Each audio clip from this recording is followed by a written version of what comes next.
일단 그 시작으로 우리 그 카이스트 기술경영학부 교수님이시고 또 다익의 편집위원이시고 또 우리 이니시티브의 핵심 연구 진 중에 하나이신 김병필 교수님의 그 데이터의 가치와 평가 방법에 대해서 말씀을 청해 듣겠습니다. 예, 반갑습니다.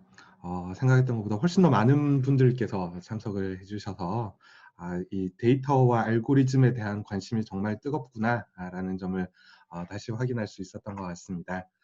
때맞춰서 이렇게 좋은 그 매거진이 출간이 된 것이 우리 사회에 있어서 굉장히 중요한 역할을 하지 않을까라고 생각을 해봅니다. 저는 5분 이내, 한 3에서 4분 정도 동안 이제 제가 쓴 글을 소개하는 임무를 맡았는데요. 여기에 참석하신 분들은 아마도 다들 글을 읽어보실 것이다 라고 생각을 하고 이 글을 쓰면서 어떠한 점을 가장 중요하게 생각했는지 그 점을 짧게 말씀드리고자 합니다. 제가 쓴 글은 개인정보의 금전적인 가치라고 하는 것이 주제입니다. 그러니까 데이터가 중요하다. 데이터는 21세기의 원유다. 쌀이다. 이런 이야기 굉장히 많이 들었는데 그러면은 구체적으로 얼마지? 라고 물었을 때 우리가 답을 하기 어려운 경우가 많다라고 하는 거죠. 근데 최근 이제 10여 년 동안 데이터의 어떤 금전적인 가치, 가격을 매기려고 하는 시도들이 이제 여러 가지 방법으로 이루어져 왔고, 그래서 이 글은 기존에 있는 그 방법론들을 소개하는 것이 주된 내용입니다. 우선 어떠한 맥락에서 개인정보의 가치를 평가하게 되는지 이 점을 한번 생각해 볼 필요가 있는데요. 당장 데이터 거래 목적으로 개인정보 가치가 평가되어야 하겠구나라는 생각이 드실 텐데요. 사실은 데이터의 가치가 중요한 맥락은 데이터 거래 말고도 꽤 많이 있습니다. 예를 들어서 요즘에 기업들 중에서는 그 기업의 가치가 그 회사가 돈을 많이 벌기 때문이 아니라 그 회사가 개인정보를 많이 수집해서 보유하고 있기 때문인 경우들이 있죠. 온라인 앱들 같은 경우에 예전에 카카오에서 이제 김기사 같은 내비게이션 앱을 몇백억을 주고 인수를 했는데 그 몇백억이라고 하는 가치 안에는 그 소프트웨어가 갖는 가치도 있었겠지만 그 수많은 회원 데이터 뭐 이런 것들도 있었을 것이고요. 미국에서는 좀 시간이 지나긴 했지만 카지노 회사가 도산을 했을 때 그 회사가 가지고 있는 회원 멤버십 데이터 이걸 어떻게 평가를 해야 될 것인가 뭐 이런 게 쟁점이 되기도 했었습니다. 국내에서는 최근에 약학정보원 사건을 통해서 이제 개인정보 유출 사고가 있었을 때 정보 주체가 입은 손해가 얼마인가 뭐 이런 주제들을 다룸에 있어서 이제 개인정보의 가치 평가가 굉장히 중요한 거죠. 근데 이 책에서 제가 핵심적으로 전달하고자 하는 메시지는 누구의 관점에서 평가하는가에 따라서 관점이 달라질 수 있다라고 하는 것입니다. 그러니까 개인정보를 활용하는 기업의 입장에서는 시장 가치라고 하는 것을 주로 보게 될 것이고요.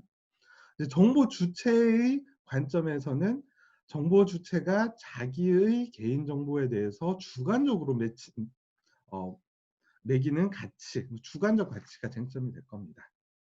그리고 이 데이터와 관련된 정책을 결정하는 입장에 있어서는 그 데이터가 갖는 사회적인 가치, 흔히 비용 편익 분석을 할 때 이 데이터를 활용을 해서 어떠한 사회적 효익을 창출할 수 있는지 이제 이런 관점이 중요해질 것이고요.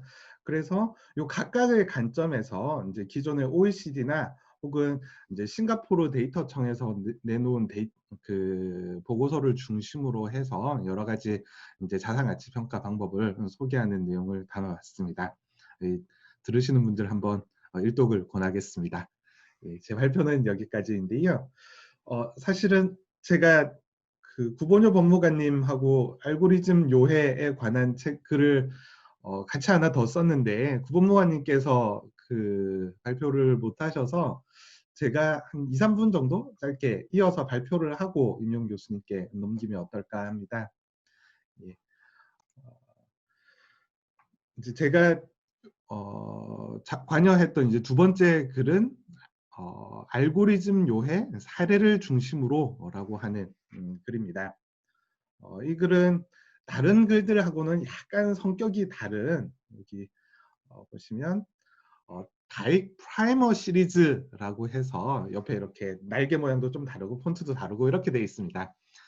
이 프라이머 시리즈에서는 앞으로 계속해서 이제 알고리즘과 데이터에 관련된 기술적 내용 혹은 사업적 현황에 대한 내용들을 이제 소개를 하려고 합니다. 주된 목표는 이제 법조인들이 기술적인 내용들을 좀 이해를 함께 갖고 이런 기술적 이해 혹은 사업 현황에 대한 이해를 바탕으로 해서 뭔가 법적인 논의를 함께 해보자, 혹은 제도적인 논의를 함께 해보자, 뭐 이런 취지라고 이해하시면 되겠습니다. 이 글의 주저자는 구본효 법무관이긴 하지만 제가 구본무관님하고 이 작업을 하면서 알고리즘이라고 하는 것이 요즘엔 뉴스 같은 데서도 굉장히 흔히 이렇게 나오는 말이 됐는데, 알고리즘이 뭐지? 라고 했을 때 쉽게 설명하기가 굉장히 어렵다라고 하는 문제의식에서 시작을 했고요. 이 글의 메시지를 한 문장으로 요약을 한다라고 하면은, 알고리즘을 이해하기 위한 핵심적인 요소는 그 알고리즘의 사양, 스페시피케이션이다 라고 하는 겁니다. 이 사양이라고 하는 말이 익숙하신 분들도 있고, 사양이 뭐지? 라고 하시는 분들도 계실 텐데요. 이제 저는 변호사가 되기 전에 한 3년 정도 프로그래머로 일을 했었는데, 프로그래머한테 주어지는 임무는 이제 고객이 요청하는 굉장히 긴 혹은 굉장히 두꺼운 사양서가 있고, 그 사양서에 맞추어서 프로그램을 짜는 겁니다. 그러니까 알고리즘은 문제를 해결하기 위한 어떤 계산 절차를 말하는 것인데, 알고리즘을 적용을 한다라고 하는 것은 그 주어진 문제를 이렇게 잘 명시되어 있는 사양으로 바꾸어내는 과정이 필요한 것이지요. 그러면은 이제 최근 들어서 알고리즘에 대한 규제가 필요하다. 알고리즘을 좀 더 책임성 있게 투명하게 구현하고 적용하기 위한 규제가 필요하다라고 하는 논의가 굉장히 뜨거운데, 이 알고리즘에 대한 법적 규율이라고 하는 것은 사실은 알고리즘에 대해서 사양을 정해주는 작업하고 유사하다라고 하는 것입니다. 예를 들어서 구체적으로 우리나라 법 중에는 법이 어떠한 사양을 갖추어라라고 요구하는 경우들이 있습니다. 예를 들어서 개인정보의 안정성인데, 안정성 확보 조치는 그 세부 기준에서 안전한 알고리즘을 써야 된다라고 하는 기준을 아예 제시하고 있습니다. 요즘에 인공지능의 활용과 관련돼서 쟁점이 되는 것 중에서 채용 알고리즘의 공정성 기준, 이런 것들은 문제가 되는 것이, 그 프로그램을 개발하는 개발자에게 우리가 법이 어떤 형태로 사양을 제공해 줄 수 있을까라고 하는 문제를 이제 다루는 것이죠. 그래서 이제 전반적으로 사양이란 무엇인지, 사양을 설계할 때 어떤 요소들이 고려돼야 되는지, 이런 내용이 이제 이 글에 포함되어 있고요. 사실은 조금 더 구체적인 사례를 말씀을 드리는 게 좋을 것 같아서, 이제 페이지 랭크라고 하는 현재의 구글이 있게 된 가장 중요한 이제 검색 순위 알고리즘의 내용을 소개를 했습니다. 글을 읽어보시면 될 것 같고요. 근데 여기서 전달하고자 하는 핵심적 메시지는, 구글은 페이지 랭크라고 하는 한 가지 알고리즘을 사용하고 있는 것이 아니라, 이게 중요한 역할을 하긴 하겠지만 다양한 중요성 척도를 혼합해서 적용을 하고 있다라고 하는 점입니다.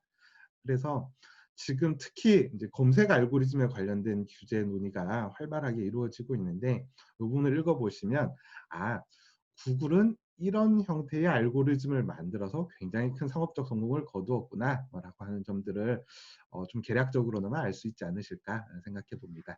제 발표는 이상으로 마치겠습니다. 예, 교수님 감사합니다. 그 도움이 많이 될 것 같고요.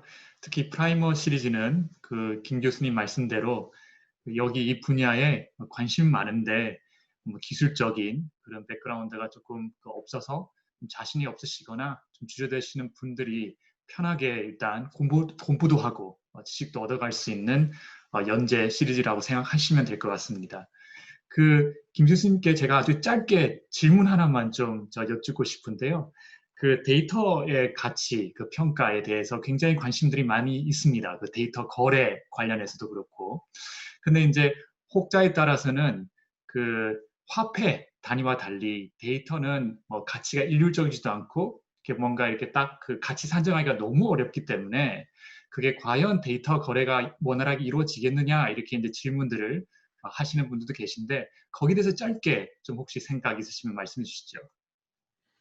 어, 가치를 매기기 어렵다라고 하는 것하고 거래가 불가능하다라고 하는 것은 사실은 저는 크게 관련은 없다라고 생각을 합니다. 어, 사실은 개인정보보다 훨씬 더 가치를 매기기 어려운 것이 제가 생각할 때는 어떤 회사, 기업의 가치를 매기는 과정이라고 생각을 합니다. 그러니까 가치를 평가하는 것은 사실은 굉장히 많은 불확실한 요소에 대한 추정을 하는 작업인 것이거든요. 그러니까 이 기업이 미래에 얼만큼 돈을 잘 벌 것인가에 대해서는 얼마나 많은 불확실한 요소들이 있습니까? 하지만 그럼에도 불구하고 그러한 다양한 추정 과정을 거쳐서 사람들이 합의된 가격을 가지고 주식 거래를 하지 않습니까? 마찬가지로 이 데이터에 대해서 이제 거래가 조금 더 활발해진다면은 시장 참여자들이 쉽게 합의할 수 있는 수준의 가격이 매겨지는 것 자체는 충분히 가능할 것이다라고 생각을 합니다.